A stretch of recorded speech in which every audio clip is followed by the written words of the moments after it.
শতরূপে সারদা বই থেকে পাঠ। বিষয় মাতৃ সমীপে, স্বামী শারদেশানন্দ। পরবর্তী অংশ।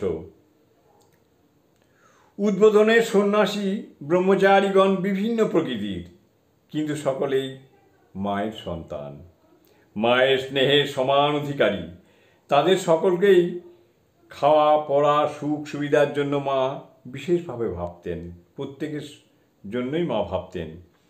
এই প্রসঙ্গে একটি ঘটনার কথা মনে পড়ছে।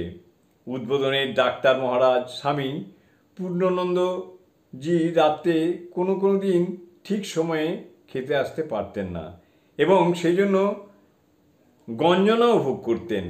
একদিন খুব বেশি দেরি হওয়াতে গঞ্জনা খুব বেশি হলো দেখে মা তাকে আড়ালে ডেকে সস্নেহে এর কারণ জিজ্ঞাসা করলেন।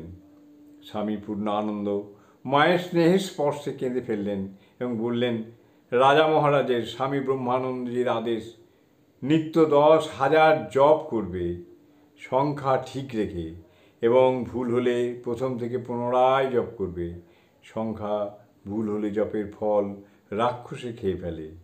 মা রাক্ষসে খাওয়ার কথা শুনে হেসে উঠলেন এবং বললেন, বাবা, তোমরা ছেলে মানুষ, চঞ্চল মন, একাগ্রচিত্ত হয়ে জপ করার জন্যই রাখাল এরকম বলেছে। তা বাবা, আমি বলছি, খাবার ঘন্টা বাজলেই তুমি ঠিক সময় চলে এসে খাবে। জপের সংখ্যা পূর্ণ না হলেও দোষ হবে না।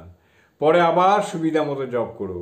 মায়ের ভরসা পেয়ে সন্তান নির্ভয় হলেন এবং যথাসময়ে খেতে আসতে লাগলেন। জয় মা।